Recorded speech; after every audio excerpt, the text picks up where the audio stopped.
Hello दोस्तों, in this class we will discuss about IAS mains GS 3 model question answer. दोस्तों, क्या आपने कभी विचार किया है कि पिछले 3 साल से जीएस मेंस में जो थर्ड पेपर है उसमें ज्यादातर बच्चों के मार्क्स नहीं आ रहे। इवन मैं टॉपर की बात भी करूं तो उसके भी लेस देन 100 मार्क्स आ रहे हैं। लेकिन ऐसा भी नहीं कि केवल 100 के आसपास हैं, कुछ बच्चे ऐसे भी हैं जो 100 प्लस ला रहे हैं। हमारे कई विद्यार्थी हैं जिन्होंने 120 130 मार्क्स जीएस 3 में लिए हैं, क्योंकि जीएस 3 में 4 पार्ट होते हैं। एक होता है इकोनॉमी, दूसरा है साइंस एंड टेक्नोलॉजी, थर्ड है डिजास्टर मैनेजमेंट और फोर्थ है सिक्योरिटी। ये 250 मार्क्स का पेपर होता है। लेकिन अगर दोस्तों आप फैक्ट डेटा को रिपोर्ट डालते हो और एक रिदम में आंसर लिखते हो, जैसे कोई रिपोर्ट है, वर्ल्ड बैंक की रिपोर्ट है, आईएमएफ की रिपोर्ट है, कोई एसडीजीएस गोल है, 17 गोल है एसडीजीएस के, कोई नीति आयोग की रिपोर्ट है, या कोई गवर्नमेंट सर्वे है, बजट है, यदि आप उसको जहां पर आंसर में डिमांड है वहां पर उसको लिखते हो तो आपके भी मार्क्स ज्यादा आएंगे, ये मेरा दावा है। यदि आप एक रिदम में आंसर लिखते हो, आप आंसर ऐसा लिखो न तो उसमें कोई नेसेसरी वर्ड आपसे छूटे और न अनेसेसरी कोई शब्द उसमें डालें। इसलिए आप जब आंसर लिख रहे हो तो एग्जामिनर को ऐसा महसूस होना चाहिए कि जो आंसर है वो एक रिदम में बिल्कुल क्लियर कट आंसर है, बिल्कुल एक क्लीन एंड नीट आपका आंसर है। Let us discuss model question related to MSP. एक एमएसपी का क्वेश्चन है, मिनिमम सपोर्ट प्राइस। दोस्तों, जैसा कि आपने पता कि 2020 में किसान हरियाणा पंजाब, मैक्सिमम हरियाणा पंजाब के किसान बॉर्डर बैठे थे और वो एमएसपी की डिमांड कर रहे हैं। एमएसपी से रिलेटेड क्वेश्चन क्या है, let us discuss the challenges in expanding MSP to all crops and regions. ये क्वेश्चन क्या कह रहा है? ये कह रहा है कि क्या एमएसपी को सभी क्रॉप्स में और इंटायर इंडिया में सभी राज्यों में लागू होना चाहिए, एक्सपेंड कर देना चाहिए। नेक्स्ट इसमें वो आगे कहता है, should MSP be made legally enforceable. क्या एमएसपी को लीगल कर देना चाहिए? क्योंकि बहुत ज्यादा किसान यूनियन वो डिमांड करें सरकार से कि एमएसपी लीगल होना चाहिए। और इसमें आगे कहता है, give arguments for and against. कहता कि इसके क्या एमएसपी लीगल होना चाहिए या नहीं होना चाहिए, इसके बारे में आपको बताना। मीन्स एट लास्ट क्वेश्चन क्या कहता है? क्वेश्चन कहता है कि क्या एमएसपी को सभी राज्यों और सभी क्रॉप्स पर लागू करना चाहिए, एक बात।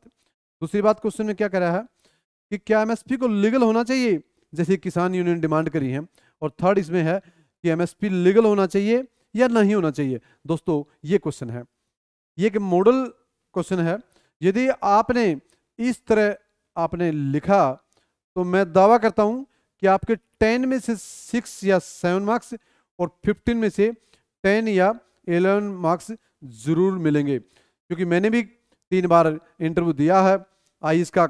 इसलिए आप यदि अगर आप इस तरीके से आंसर लिखते हो तो आपके मार्क्स जरूर बढ़ेंगे और आप भी टॉपर बन सकते हो।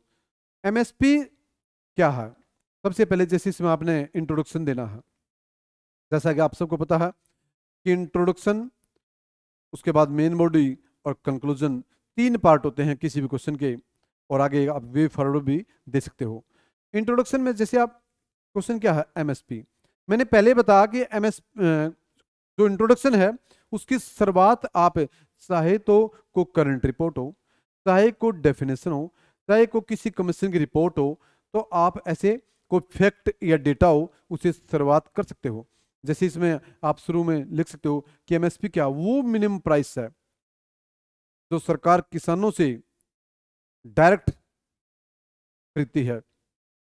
फिर आप इसमें लिख सकते हो एट प्रेजेंट 22 क्रॉप्स हैं अंडर एमएसपी, 14 खरीफ, 6 राबी और 2 क्रॉप्स कॉमर्शियल है, क्योंकि जो शुगर केन है वो आता है under FRP, fair remunerative price. उसके बाद इसमें लिखना, आप को कोट भी दे सकते हो, जैसे स्वामीनाथन का, MS Swaminathan was the father of green revolution in India. फिर इसमें आपने बता कि MSP क्या है, फिर आपने कोट दे दिया, फिर आपने बता कितने क्रॉप्स हैं, फिर आपने बता कि MSP किस कमेटी की सिफारिश पर दिया जाता है। CACP कमेटी होती है, commission for agriculture cost and price. Final कौन करता है? Cabinet committee on economic affair, CCEA। और फार्मूला कौन सा यूज होता है, तो आप ऐसी चीज इसमें डाल सकते हो, जैसा मैंने इसमें डाला, आप देख सकते हो कि MSP एक मिनिमम प्राइस है, जैसे पहली लाइन बता दिया आपने। फिर ये कंसेप्ट कब आया, मैंने बताया 66-67 में। 66-67 में जब देश में हरित क्रांति आई बाई MS स्वामीनाथन के द्वारा, तब ये कंसेप्ट आया था। और पहली बार जो MSP दिया था सरकार ने, वो दिया था वीट के लिए, गेहूं के लिए दोस्तों। उसके बाद इसमें बात करी गई है कि MSP साल में ट्वाइस अ ईयर, रबी और खरीफ की फसल आने से पहले साल में 2 बार CACP सरकार को रिकमेंड करती है MSP के रिगार्डिंग, और फाइनल जो स्टैंप लगाती है, जैसे कि मैंने पहले बताया, वो CCEA लगाती है। के बाद मैंने बता दिया इसमें CCA, और जैसे कि मैंने पहले बताया कि इसमें 22 क्रॉप्स हैं, 22 फसलें हैं, 14 खरीफ, 6 राबी और 2 कॉमर्शियल क्रॉप्स है, जैसे कि मैंने इसमें बताया है। उसके बाद मैंने बताया कि MS स्वामीनाथन ने 2006 में एक सरकार को रिपोर्ट दी थी 2006 में, और मैंने ये भी बता दिया इसमें कि स्वामीनाथन ने कहा था कि कोस्ट का 2 टाइम्स किसानों को MSP मिलना चाहिए, जैसे कि मैंने इसमें बताया है। और फिर एक आप इसे कोट डाल सकते हो कि according to MS Swaminathan, if agriculture fails, यदि एग्रीकल्चर फेल हो जाती है, एवरीथिंग एल्स विल फेल, कि हर चीज फेल हो जाएगी। देखो दोस्तों, मैंने इंट्रोडक्शन में हर चीज इंक्लूड कर दी, चाहे किस ईयर में MSP आया, किस क्रॉप के लिए MSP दिया, how many total crops under MSP at present, फिर MS Swaminathan court, MS Swaminathan ने सरकार को कब रिपोर्ट दी, ये हर चीज मैंने इसमें इंक्लूड कर दी। और MSP क्या होता है, कितने क्रॉप्स हैं, ये है इंट्रोडक्शन। नेक्स्ट है, अब बात आती है मेन बॉडी की। जैसा कि मैंने बताया कि मेन बॉडी में इस क्वेश्चन में पूछा कि क्या MSP को सभी क्रॉप्स और इंटायर इंडिया में, क्योंकि जैसा कि आपको पता है कि आज जो MSP है हरियाणा पंजाब और वेस्टर्न यूपी के एरियाज में ज़्यादा स्ट्रॉन्ग है। अगर मैं बात करूं बिहार की, झारखंड, मध्य प्रदेश, छत्तीसगढ़, उन जैसे हमारा पड़ोसी स्टेट राजस्थान है, इन जैसे राज्यों में मैक्सिमम क्रॉप्स के लिए, ज़्यादातर क्रॉप्स के लिए MSP नहीं है। तो ये जो क्वेश्चन की डिमांड है, क्वेश्चन क्या पूछ रहा है आपसे, क्वेश्चन पूछ रहा है कि क्या MSP को इंटायर इंडिया और सभी क्रॉप्स पे, क्योंकि सभी क्रॉप्स अंडर MSP नहीं है एट प्रेजेंट, जैसा कि मैंने पहले बताया ओनली 22 क्रॉप्स हैं। जैसे इसमें कहा कि चैलेंजेस इन एक्सपेंडिंग, क्या चैलेंज आ रहे हैं यदि सभी क्रॉप्स पर MSP दिया जाए और इंटायर इंडिया में इसको लागू किया जाए, तो इसके देश के सामने, सरकार के सामने क्या चैलेंज आ रहे हैं। पहला चैलेंज, अनइवन प्रोक्योरमेंट इंफ्रास्ट्रक्चर। इस क्वेश्चन में बताएगा अनइवन प्रोक्योरमेंट इंफ्रास्ट्रक्चर, कहता कि एक समान इंफ्रास्ट्रक्चर नहीं है, जैसे गोदाम है, कोल्ड स्टोरेज है, या FCA के गोदाम है, वो हर राज्य में एक जैसे नहीं है। जैसे कुछ राज्य हैं नॉर्थ ईस्ट स्टेट हैं, जैसे मणिपुर, मिजोरम, नागालैंड, त्रिपुरा जैसे राज्य, उन राज्यों में FCA की भंडारण की इतनी व्यवस्था नहीं है, जैसे हरियाणा में है, पंजाब में है। इसमें ऐसे पूछागा, कहता कि robust procurement is mainly present, कहता कि जो बड़े लेवल की जो भंडारण व्यवस्था है वो हरियाणा और पंजाब जैसे राज्यों में है, वेस्टर्न यूपी में है। और फिर कहता कि लैक ऑफ APMC, जो एग्रीकल्चर प्रोड्यूस मार्केट कमेटी है, APMC Mandi and storage facilities in eastern and north eastern states, कहता है कि जो एपीएमसी एक्ट है, जो एग्रीकल्चर प्रोड्यूस मार्केट कमेटी, वो कहता है, ये एक्ट कौन सा, ये 2002 का एक एक्ट है, एपीएमसी एक्ट। कहता है कि ये जो एक्ट है, जैसे मैं बात करूं नॉर्थ स्टेट है या हरियाणा पंजाब जैसे राज्य हैं, कहता है कि नॉर्थ जो ईस्टर्न स्टेट हैं, उन राज्यों में ज्यादातर भंडारण की व्यवस्था नहीं है, उन ज्यादा में इंफ्रास्ट्रक्चर फैसिलिटी नहीं है। और जैसे हरियाणा पंजाब, इसलिए 2020 में जो किसान बैठे थे दिल्ली के आसपास से, उसमें मैक्सिमम किसान हरियाणा और पंजाब के थे दोस्तों। नेक्स्ट है, कहता है क्रॉप इम्बैलेंस। क्रॉप इम्बैलेंस कहता है कि जो क्रॉप का इम्बैलेंस है, इम्बैलेंस कैसे, जैसे आज ज्यादातर जो किसान हैं राइस और वीट की खेती कर रहे हैं, राइस और वीट की ही ज्यादा खेती कर रहे हैं। जैसे हरियाणा की बात करूं, मैं पंजाब की बात करूं, यहाँ पर वीट राइस ज्यादातर इसी फोकस कर रहे हैं। कहता कि procurement heavily favours rice and wheat, disincentivising the cultivation of pulses seeds and millets. कहता कि ज्यादातर किसान हरियाणा पंजाब में, एक जो समस्या बताई इसने क्या रही है कि हरियाणा और पंजाब के ज्यादातर किसान राइस और वीट को ज्यादातर कल्टीवेट कर रहे हैं, वो मिलेट की तरफ नहीं जा रहे, वो पल्सीज की खेती नहीं कर रहे, तो एक कमी ये भी है। नेक्स्ट है फिस्कल बर्डन। कहता कि यदि एमएसपी को इंटायर इंडिया में और सभी क्रॉप्स पर लागू कर दिया जाए तो सरकार पर एक फिस्कल, एक राजकोषीय बर्डन बढ़ जाता है। जैसा कि इसमें एक रिपोर्ट आई थी कैग की कि कहता कि crops require massive government expenditure. कहता है सरकार को बहुत ज्यादा एक्सपेंडिचर करना पड़ जाएगा अगर सभी क्रॉप्स पर एमएसपी लागू कर दिया जाए, तो इंटायर इंडिया में लागू कर दिया जाए तो सरकार पर बहुत ज्यादा बर्डन आ जाएगा। जैसा कि एक कैग की रिसेंटली एक रिपोर्ट आई, कहता कि अकेले फूड कॉर्पोरेशन ऑफ इंडिया पर लगभग 3 लाख करोड़ का डेट है। एफसीआई कब बनी थी, ये थर्ड 5 प्लान में 1965 में एफसीआई का गठन हुआ था। नेक्स्ट है फोर्थ, कहता है मार्केट डिस्टोर्शन। कहता कि अगर मान लो प्राइवेट सेक्टर एक कह रहा कि यदि एमएसपी दिया जावा है सभी क्रॉप्स के लिए और सभी इंटायर स्टेट में, कहता है जो प्राइवेट सेक्टर है उसका रोल खत्म हो जाएगा। इसे हमारी जो डिमांड और सप्लाई का जो रूल है वो खराब हो जाएगा, तो मार्केट डिस्टोर्शन भी एक फैक्टर है। नेक्स्ट है एनवायरमेंटल स्ट्रेस। कहता कि कुछ राज्य, जैसे कि मैंने पहले बताया, हरियाणा और पंजाब के ज्यादातर किसान खरीफ के सीजन में मिलेट की जगह ज्यादातर वो फोकस करते हैं राइस पर, और जो राइस है बहुत ज्यादा उसको पानी चाहिए। जैसे हरियाणा पंजाब जैसे राज्यों में एक पानी का जो स्तर है वो नीचे जा रहा है, इसलिए एक एनवायरमेंटल प्रॉब्लम भी हमें क्रिएट हो रही है। उसके बाद है कहता कि arguments in favour of legal guarantee of MSP. अभी तक हम दोस्तों हमने क्या पढ़ा है, इंट्रोडक्शन क्या है, फिर कहता कि जो एक्सपेंड करने में सभी राज्यों में सभी क्रॉप्स के लिए उसमें क्या प्रॉब्लम्स आ रही हैं।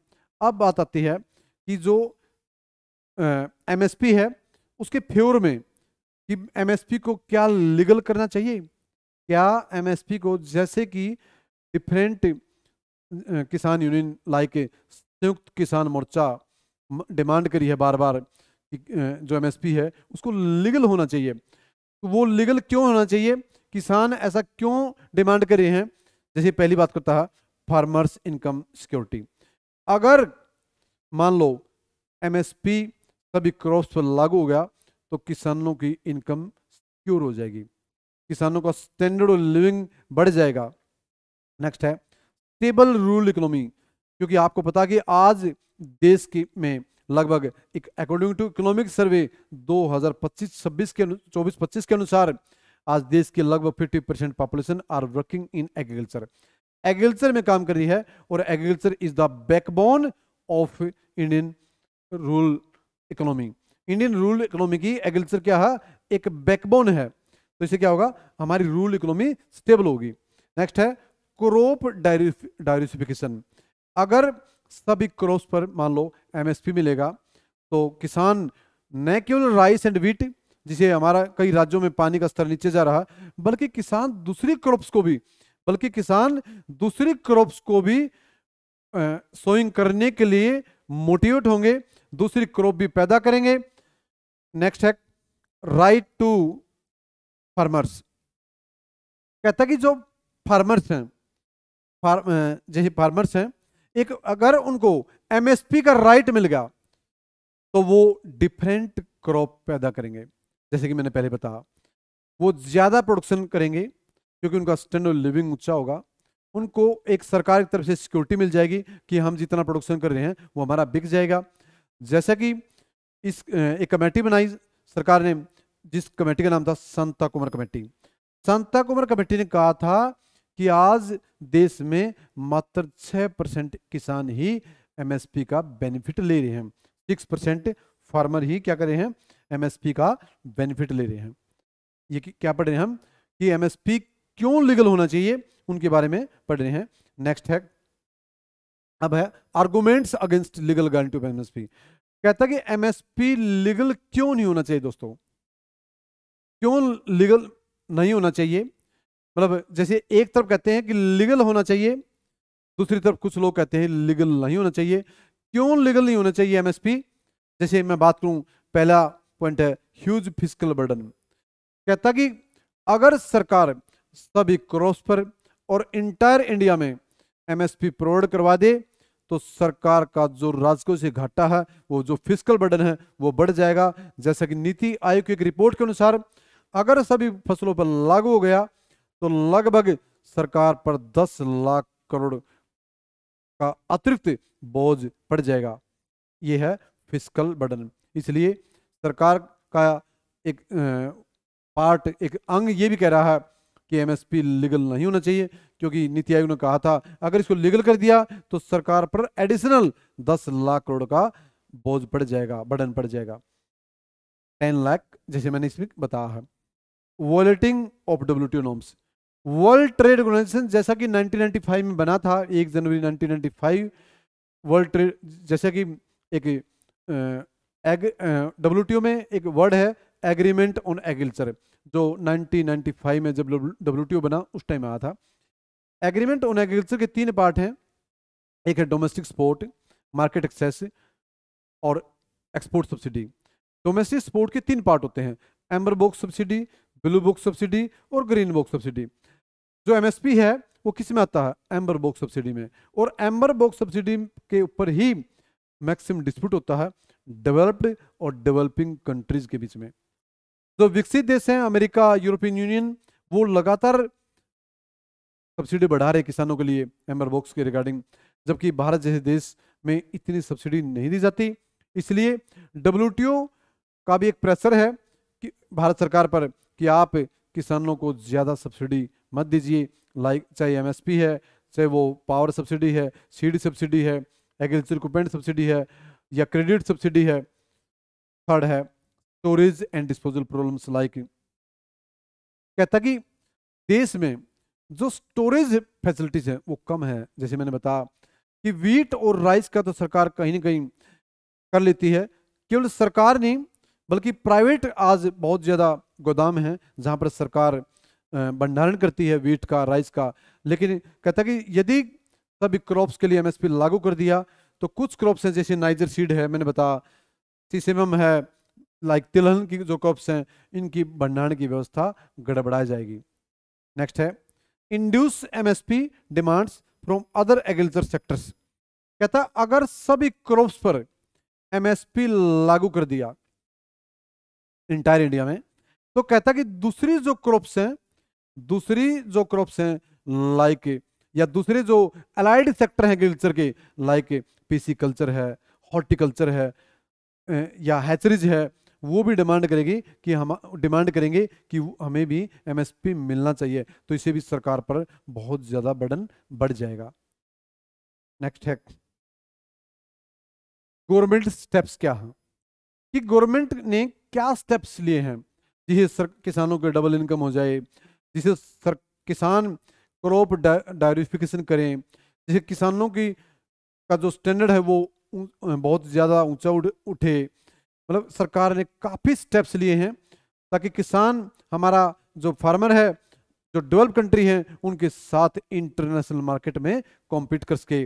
जैसे पीएम किसान सम्मान निधि योजना है, पीएम किसान सम्मान निधि योजना है, पीएम फसल बीमा योजना है, पीएम कृषि सिंचाई योजना है, किसान क्रेडिट कार्ड है, एग्रीकल्चर इंफ्रास्ट्रक्चर फंड है, पीएम आशा स्कीम है।